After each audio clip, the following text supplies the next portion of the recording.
원화가 말 그대로 녹고 있습니다. 2월에 1200원을 찍고 하락한다더니 1300원을 넘어서고 1400원을 돌파하면서 당근마켓에서 달러를 사고 팔기 시작하더니 이젠 1500원을 넘을 거라고 합니다. 전문가들도 자아분열 중입니다. 2월에 삼성전자를 사모으라더니 6월에는 똑같은 전문가가 나오셔서는 사지 말라고 합니다. 6월에는 증시가 반등할 거라더니 며칠 전 똑같은 분께서 코스피가 1900 초반대를 갈 거라고 반등이 쉽지 않다고 말합니다. 환율이 미친 듯이 올라가고 코스피는 나락을 향해 가고 있습니다. 물론 전 세계적으로 환율이 엄청난 상승을 보이고 있지만 염려스러운 부분은 우리나라가 수출 국가라는 점입니다. 원화가 유독 맥을 못 추는 이유는 무역 수지의 하락과도 연관이 있습니다. 올해 들어 무역 수지가 지속적인 적자를 기록하면서 원화도 달러 대비 맥을 못 추고 있습니다. 사람들이 원화에서 탈출하려고 달러를 사들이고 있습니다. 자국 화폐에서 탈출하려고 눈물겨운 노력을 했던 터키나 아르헨티나, 베네수엘라를 보면서 우리 이야기는 아닐 거야 라고만 할 일이 더 이상 아닙니다. 환율은 결국 상대적인 지표입니다. 달러가 강해진 것이 아니라 달러도 약해졌는데 원화를 포함한 다른 국가들의 화폐 가치가 상대적으로 더 떨어진 것입니다. 달러도 약해졌는데 그럼에도 왜 달러냐?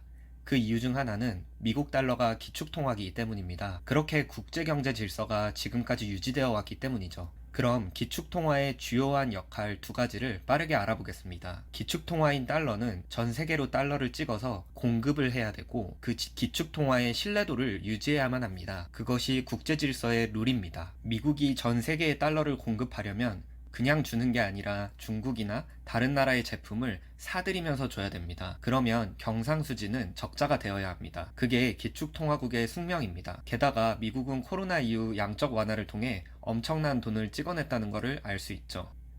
그러다 보니 공급 과잉이 생겼고 달러의 가치는 하락하게 되었습니다. 달러의 가치가 하락하니까 역으로 부동산, 주식과 같은 자산 가치는 오르게 되었고 이는 필연적으로 달러의 신뢰도를 하락시키는 결과를 초래했죠. 끝없는 달러의 신뢰도 하락을 막기 위해 중앙은행은 회수한 돈을 빨아들여야 했고 이를 위해 금리를 엄청난 속도로 인상합니다. 이를 통해 시중에 풀린 달러의 가치를 다시 상승시켜서 기축통화의 지위를 유지하기 위해서죠. 이러한 무한반복 사이클로 갈 수밖에 없는 현재 금융 시스템에 이러한 문제를 트리핀의 딜레마라고 부릅니다. 경제학에서는 이러한 현상을 화폐 수량 이론으로 설명하는데요. 이는 MV PQ로 그 식을 쓸 수 있습니다.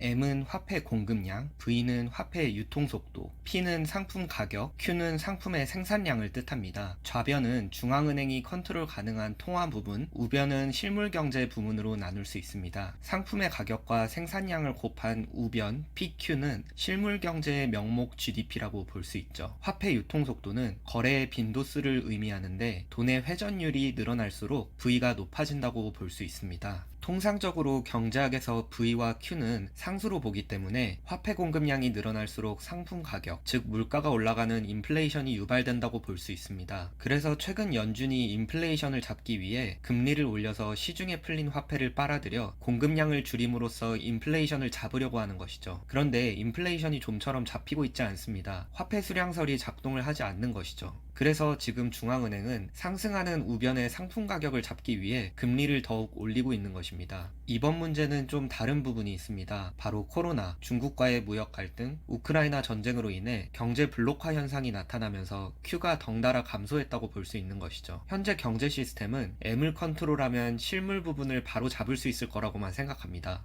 그러나 우리가 살아가는 실물 세상은 그리 단순하지만은 않습니다.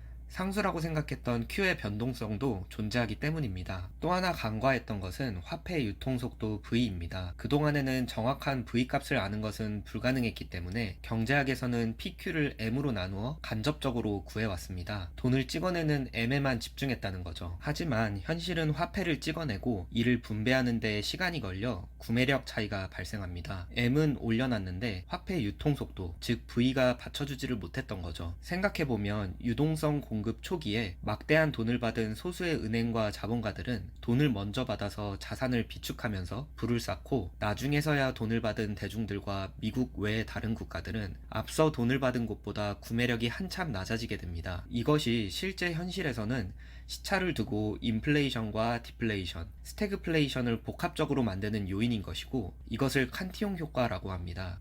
연준은 이런 부분들을 간과하고 돈을 무작위로 찍어내고 이게 아직 다 분배되지도 않았는데 돈을 다시 빨아들이고 있는 것입니다. 다들 죽어가고 있는데 혼자서 북치고 장구치고 있는 것이죠. 그럼 V를 늘릴 수 있는 방안은 무엇일까요? 미국은 이미 정답을 정해놓은 것 같습니다. 바로 디지털 달러, 즉 CBDC와 스테이블 코인입니다. CBDC나 스테이블 코인을 발행하면 기존 스위프트망처럼 거래에 긴 시간이 걸리지 않을 뿐만 아니라 인터넷 기반으로 유통 속도를 매우 빠르게 가져갈 수 있습니다. 그렇다는 것은 같은 달러라도 이제는 더욱 국경을 쉽게 오갈 수 있으며 거래 빈도수가 크게 늘어난다는 것입니다. 또한 자금을 특정 계층에만 정확하게 쏴줄 수도 있을 뿐 아니라 흐름을 정확하게 모니터링할 수 있어서 통화 정책을 유연하게 할 수 있습니다. 칸티용 효과를 줄일 수 있다는 점이죠. 언뜻 보면 M을 덜 늘리고 V를 많이 높여서 실물 경제를 활성화할 수 있는 대안으로서 굉장히 매력적으로 보입니다. 하지만 이것이 과연 좋은 방법일까요? 자금 흐름을 모두 모니터링한다는 뜻은 특정 계층의 자금을 임의로 빼앗거나 동결시키는 조작이 가능하다는 것도 뜻합니다. 좌변의 MV를 모두 컨트롤함으로써 달러 패권을 지속하려는 의도가 있음은 물론이고 특정 계층과 나라까지 통제할 수 있는 권한이 주어지게 된다는 것입니다.